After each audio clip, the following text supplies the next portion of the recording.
Ever felt like you've been driving down a long, winding road, only to realize halfway that you're heading in completely the wrong direction? That moment of clarity, that gut feeling telling you a U-turn isn't just smart, but actually essential if you want to reach your real destination. Well, that's pretty much the powerful idea we're diving into today. We're exploring adaptability, or what people often call pivoting, especially in the, let's face it, fast-paced, unpredictable world of startups. Our mission in this deep dive, it's to show you, using some really fascinating real-world examples, how companies don't just survive challenges, they actually thrive. They turn unexpected hurdles into incredible opportunities, sometimes just by having the courage to change direction. This isn't just theory. Think of it as a shortcut to understanding a critical survival strategy for, well, really any venture. It really is fascinating, isn't it? How often the most celebrated success stories aren't about rigidly sticking to that original blueprint. Instead, they're about strategically shifting gears, often with incredible purpose and precision. For this deep dive, we've really gone digging through a wealth of material, some rich, compelling case studies, the latest research findings, and some deep insights into market dynamics that I think will genuinely surprise you. Okay, let's unpack that term pivoting a bit more. Make it tangible. It's kind of like, imagine you step outside expecting sun, but it suddenly starts pouring rain. You don't just stand there getting soaked, right? Yeah. You buy an umbrella or duck into a cafe. You adapt. So pivoting isn't about giving up. Not at all. It's about adapting to survive and hopefully thrive. Exactly. And there's real data backing this up. We found the striking finding from a 2023 McKinsey Global Survey. Get this. 0% of startups significantly alter their business model within their first 24 months. 70%? Wow. Yeah, 70. And that figure is so significant because it really suggests that rigidity, just sticking to plan A no matter what, that's pretty much a recipe for failure. It speaks directly to the fast-evolving world of startups, where change is, well, it's the only constant, really. That 70% statistic is definitely jarring. But what about companies that, don't start as these small, agile startups? Can a massive established entity actually pull off a radical pivot?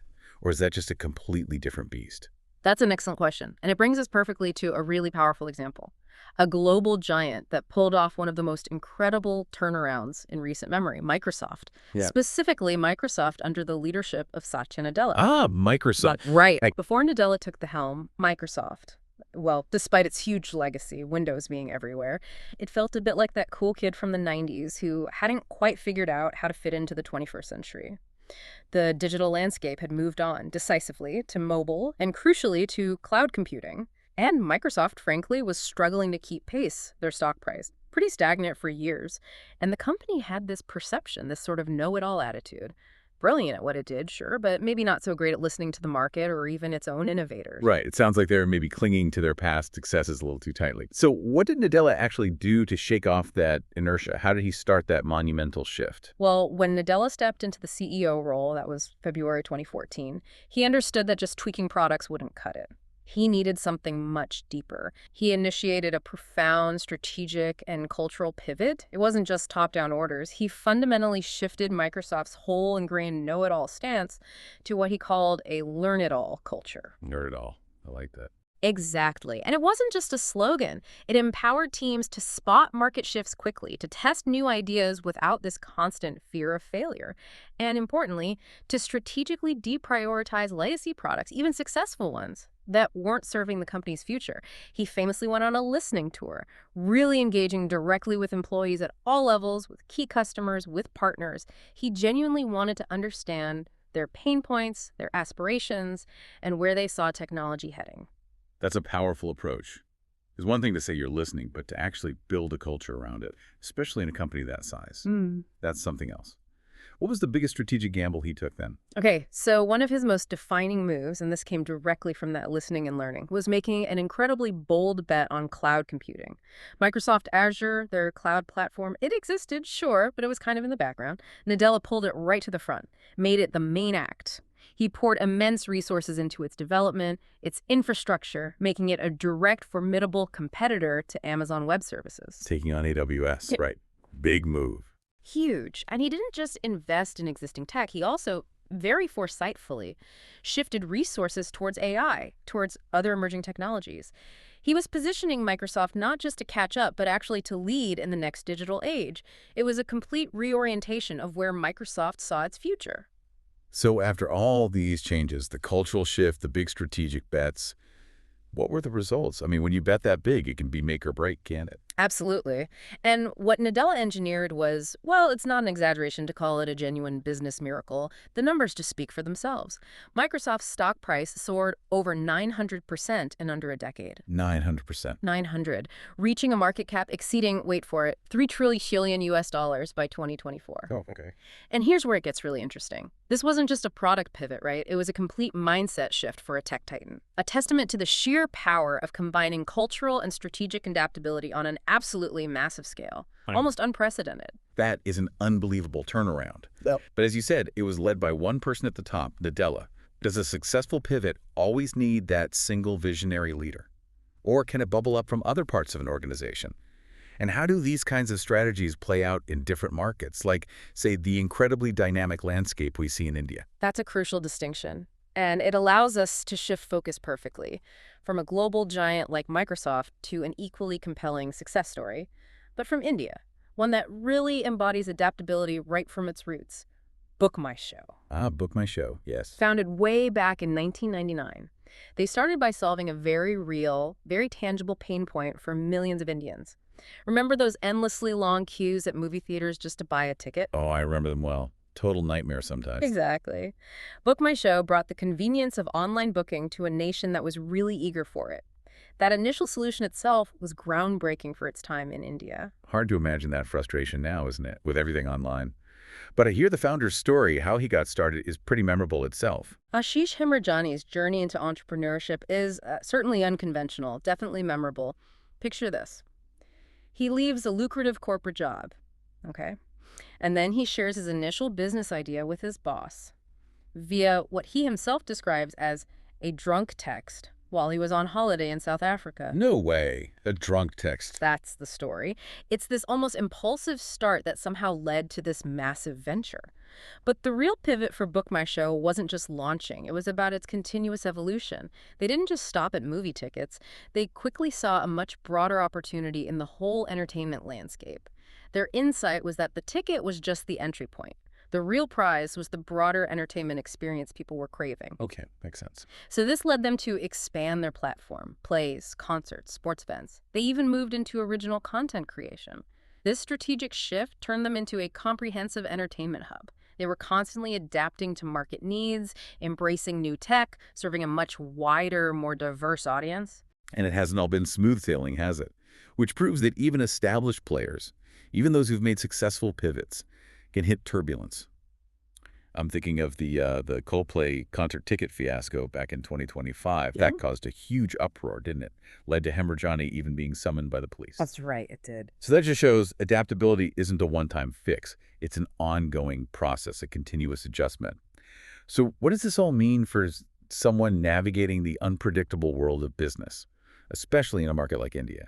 It means even the best laid plans will hit turbulence. Right. That Coldplay hiccup illustrates the point perfectly. And it brings us neatly to the unique context of India itself. It's a land of, yes, immense opportunities, but also very distinctive, ever-present challenges.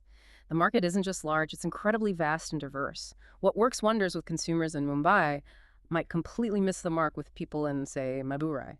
Consumer tastes, needs, they vary hugely by region. And on top of that, you've got this notoriously dynamic, sometimes volatile regulatory environment. Rules, policies, they can change. Well, faster than a traffic light sometimes.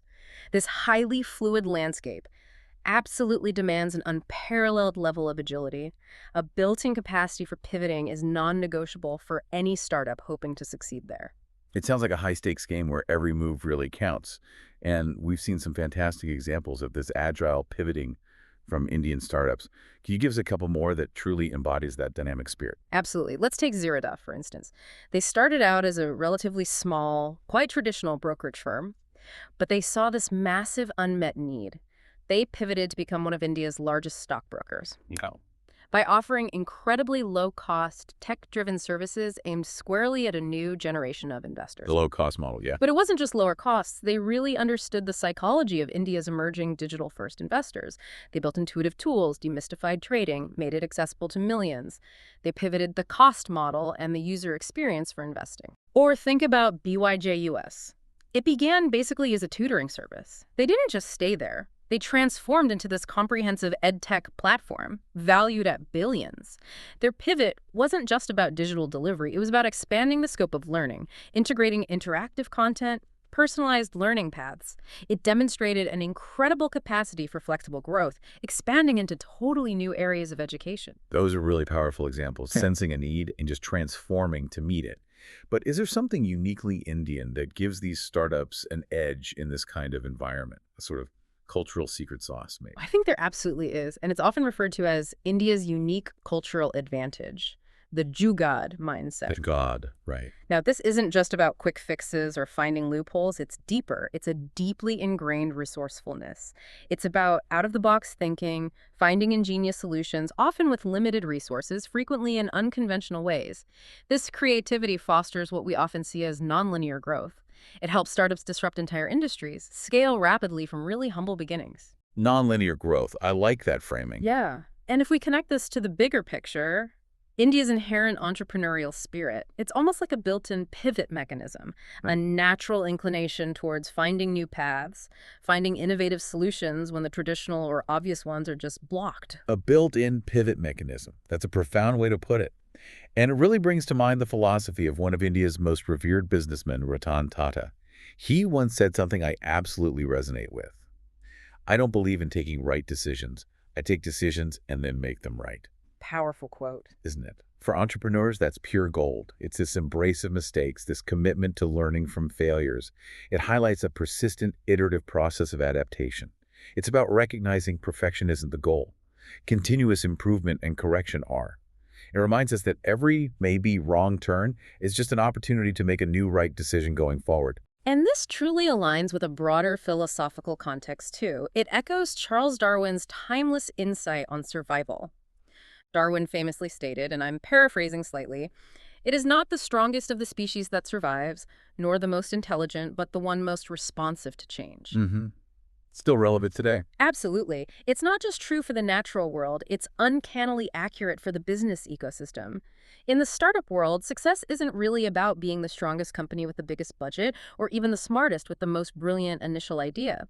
Instead, it's about being the most responsive to change, especially in highly unpredictable environments like India's. Startups, in essence, they have to be like chameleons, capable of blending in, transforming, adapting, just to survive and hopefully thrive.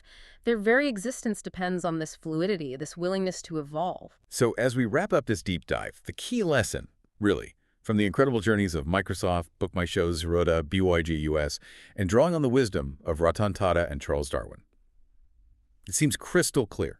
Success in business, especially for startups navigating these dynamic markets, it really hinges on radical flexibility and the courage to change direction.